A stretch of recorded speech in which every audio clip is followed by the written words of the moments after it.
your elbow in. Boom, boom, in. Then let's not go around the periphery. See that? Right. Irimi drill right through here. You'll displace it enough there, and you just go in. Boom. So we get some resistance on our training. Okay? Here, this is going around the perimeter. Working body in and through. Okay, let's go. What I have found is that when you lift from here, you're pulling against. Look, so you do get up, you're on top, and now you're lifting your hand. Well, that's all his weight. And so what you usually see in people is they get to about this far. Or they get up there, it takes a lot of muscle, and then it starts to pull it down. So watch what Chudan is going to do when the palms go out. You see where it is?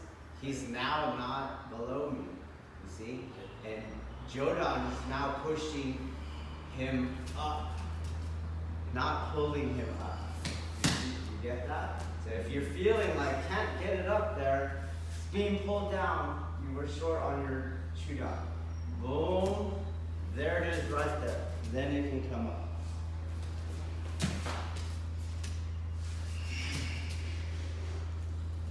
Use the other hand for alignment. Right under the elbow, just to get centerward. Then Irimi has a psychology of entering yang. That's why we don't want to go around. That's a yin psychology. So it's like a microsecond of aggression, of entering. Okay? Try to get a burst of aggression going. Stop being so casual with it. You understand? Right. Here, explode.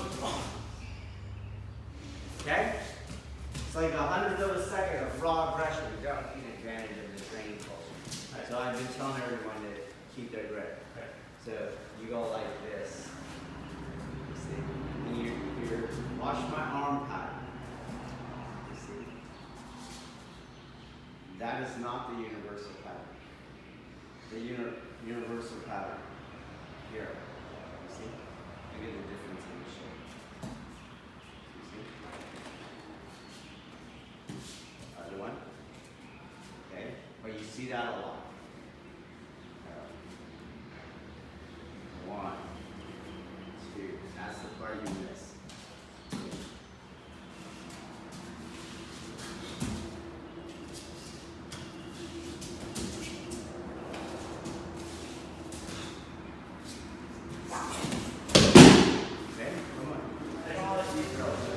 Holding the bag, and I'm just going to enter. I don't care how you do it, but I want you to hit, and I want you to displace. So you must take his spine line and take over that territory. So I'm not hitting here. My aggression is through him, and I'm standing where he was standing. Okay, let's go. We're not tackling. Hold as much Aikido principle as you can. So I always have midfoot weight. Don't get on your heels. That's not a fighting skill. And then you just are displacing as a unit. That's all you're doing. Just displace as a unit.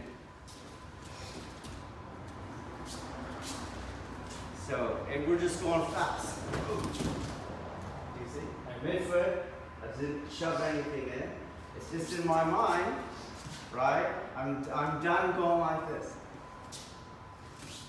Right? Usually you spar, you learn aggression. But here, beginner level stuff, just practice psychology of aggression.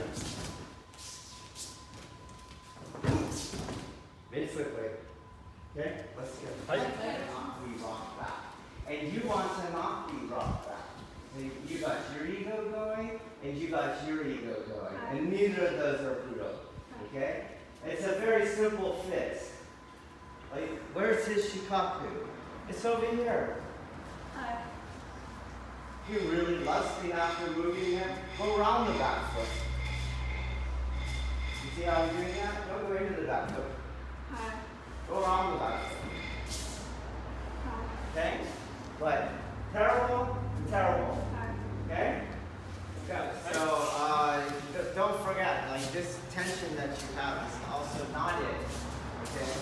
The psychology of aggression is not the physiology of muscle tension. Your hand is very loose, but your body is coming in. Do you get it? So I have to relax. I keep the same pattern. Boom. Not like this. See the difference? It's very relaxed. Okay, let's go. Oh, because I moved his center, I am connected to his center. I feel that. And I'm going to push through his center. Don't go around. He'll be on the side of you. Through his center. Very relaxed. We're in alignment now. Stay there. And you kind of see the tension. So if I go this backwards, he comes forward. Okay? So that's why we're connected. I'm going to cut through his center. Oh. I am not pulling his hand down. I'm pushing his center out.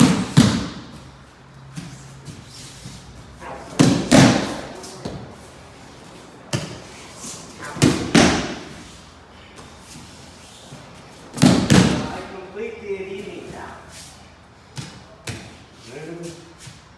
Different. Right through his center.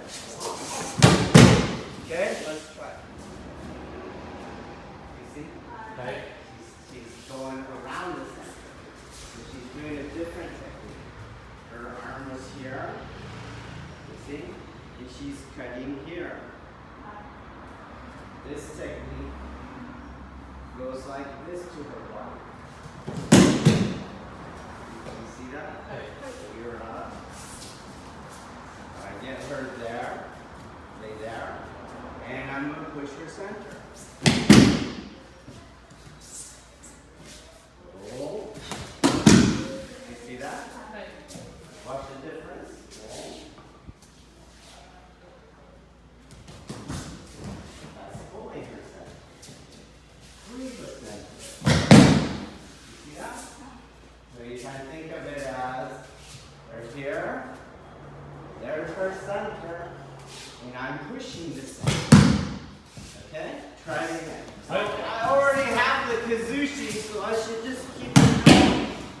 Instead of going 1, 2. This is just 1.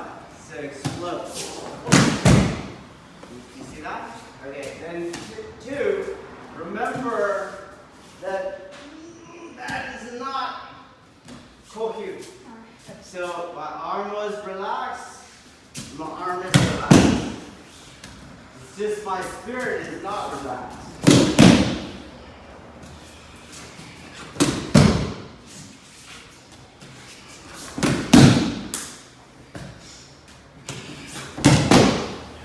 Okay, but it's got to be over when he touches my hand. Less technical. Yes.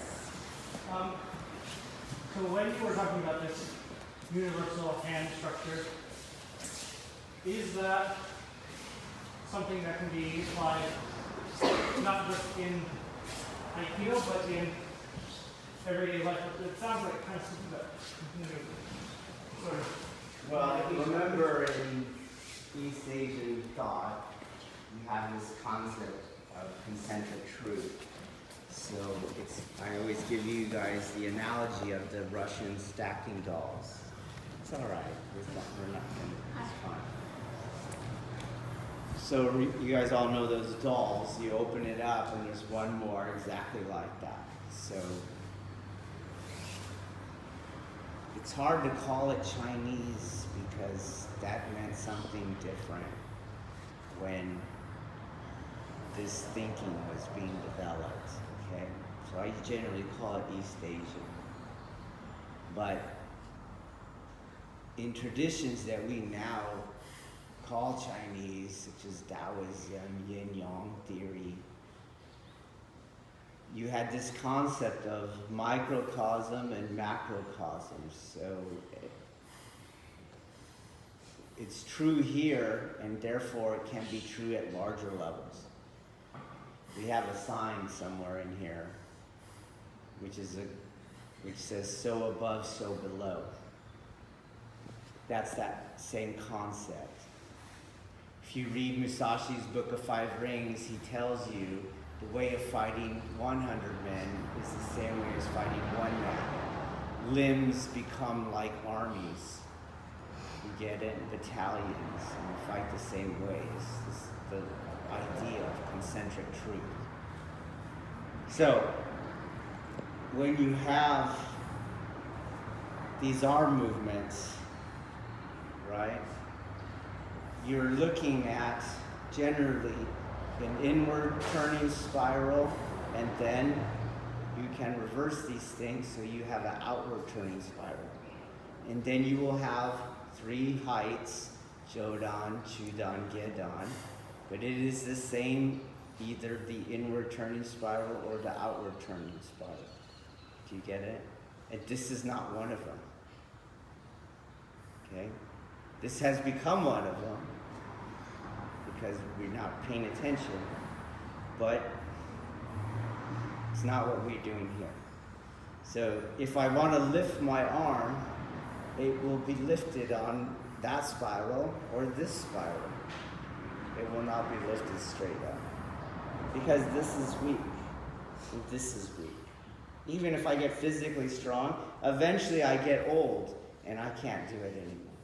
So you have a lot of strong people, and they start hitting their 50s, 60s, 70s, and you're not so strong anymore because these muscles get weaker with age and with injury, which that's prone to injury. So I move my hand always, is what I want to do is in these spirals, okay? Well, that could also be looked at as at a kind of level of analogy. So, for example, I go, this is a manifestation of my proper body movement.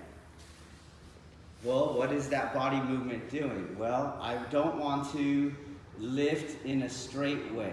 I don't want to use small muscle groups. I don't want to employ a system that is very time sensitive. Now you have more of a life philosophy. You could do that, okay? So for example, let's take this little drill and let's look at it strategically, okay?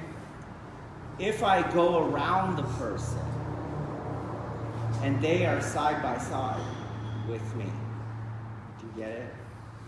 Have I really established dominance tactically? No, we're 50-50 again. You're on that side, I'm on this side.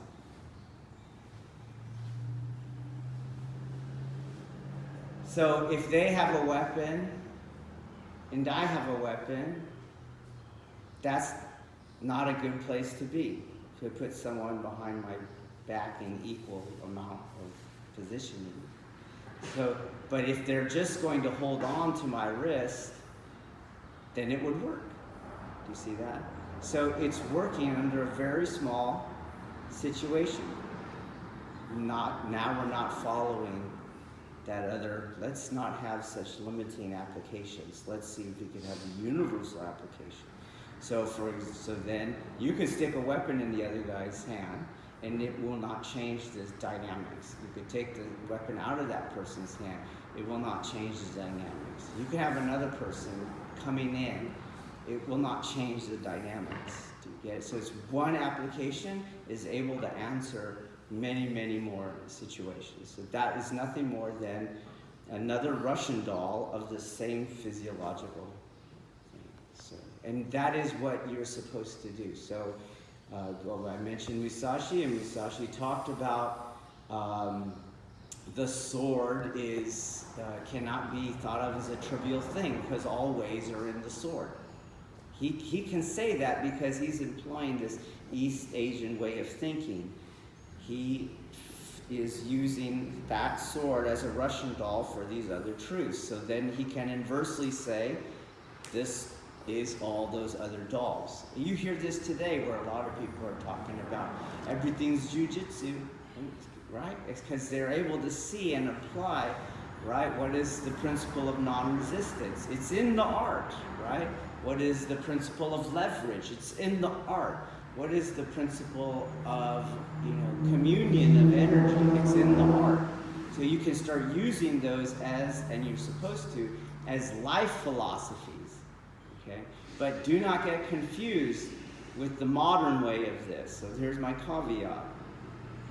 They can be used as life philosophies, but the ultimate aim of Buddha is not a life philosophy.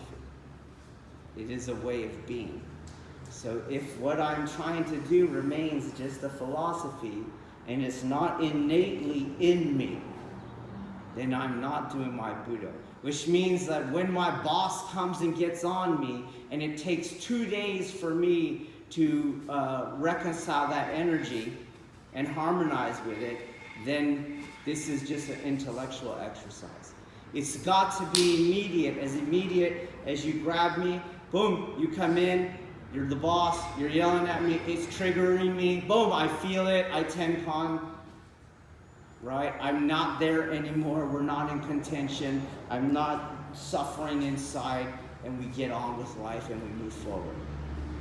Same thing goes, not just my boss, it's going to be the same thing with my parents or my spouses. Do you get it? Because we might want to go, no, when I'm at home, I'm not going to do the art. I'm going to be a little God emperor.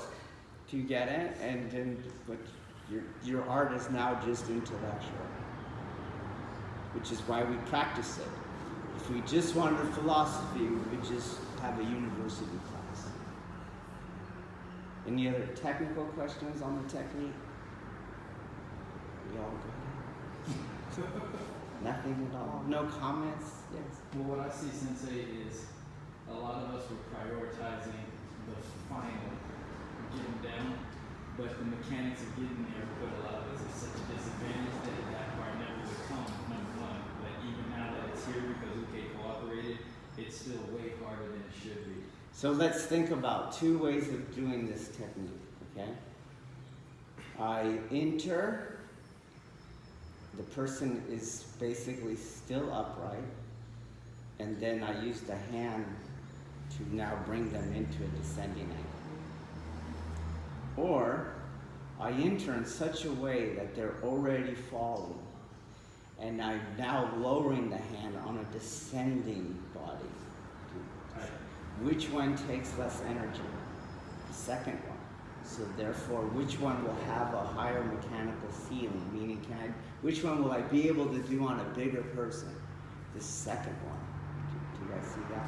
So if you get, this is why I was trying to have you make it one, and I was telling you, your entering is what's taking their balance, not the arm. The arm's not, they're already falling. It is much more energy efficient to aim falling people than to throw people down. Okay? Throwing people down takes a lot of energy. Got it? If you're aiming falling people, you can actually leave them in the descent and get to your weapon. Do you understand? But if they're still standing and are waiting for you to do that, you are as occupied as they are. So maybe not physically, you're not being pinned, but you are strategically, tactically, and therefore ideationally as much trapped in that as they are. Okay? When your body enters to displace, they're already falling. You can opt to leave them there, just let go, and you can go to your weapon. You can get to your weapon. An observation on my technique, I would clash at the very beginning a lot, and I'd try to get them in, and then to compensate for that, I would try to almost cheat the technique, and I would just find myself only in this part. Yeah, you only get to that part, and then the arm is underneath, and then you're pulling.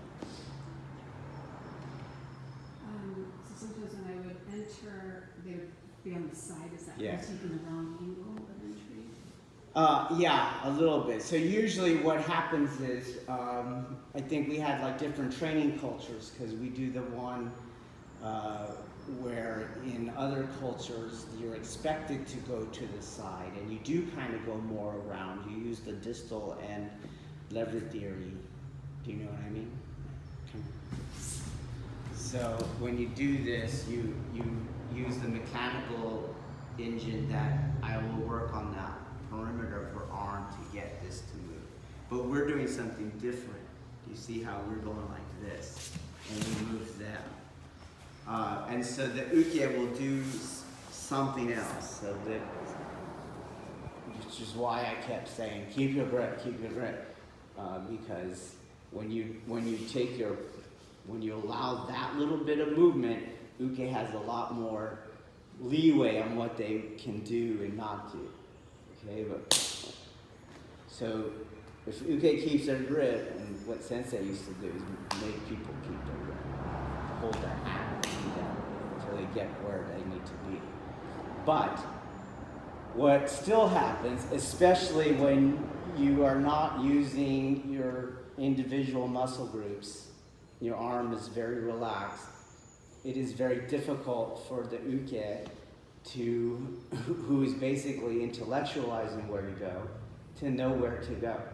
So what usually happens, if you have the right angle, is they won't go to the side, is they can't hold on at all, and you have just entered into them.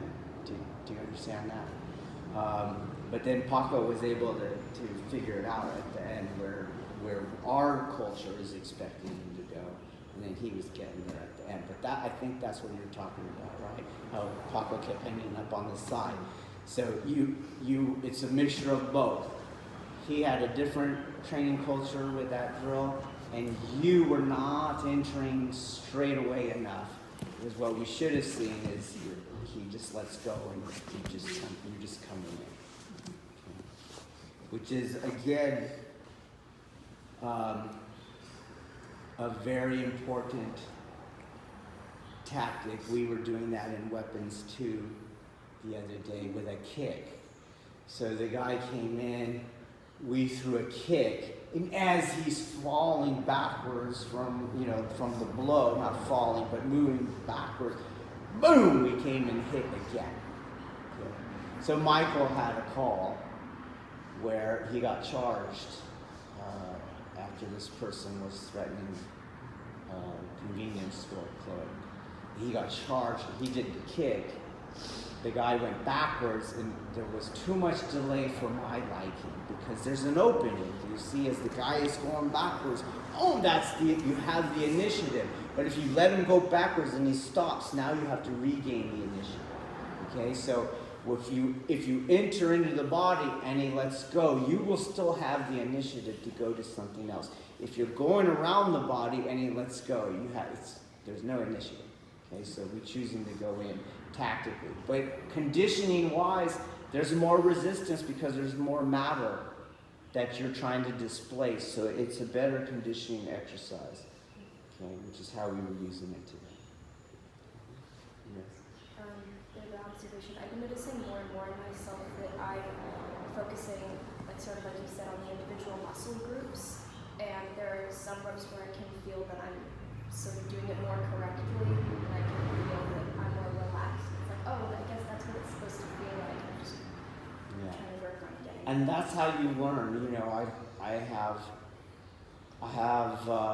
I don't think the systems really work. I think what a good teacher should do is try to give you multiple opportunities to find it. And the best way of doing it is to have drills where doing it wrong becomes painfully obvious. But it doesn't automatically guarantee that you will gain the awareness from it. You kind of have to stumble across it. I think it's very much akin to where the first person who, maybe how a child learns language, right? I mean, when you point to this and you go mad, you have to figure out if I mean color. Do I mean the color? Do I mean the density? Do I mean the whole thing? Does that on the other side of the line also mean that? And you have to keep hanging out, and you start to feel and sense and experience. No, it's this as the same as this whole thing. Do you see? You get it? So maybe you're a kid and you thought I meant green, and then you went over there and you go matte, and I gotta go, no, that's brown, not matte. Do you see that? And we do that. I believe that is what's happening, and I believe that is why the sensei-deshi relationship is so important. You can't learn it in books. And what we have seen instead is that people are not very interested in the right way of moving their muscles because we don't have teachers that can teach out of the system. Maybe. I don't know. Okay? No technical, because this is a technical discussion. All right.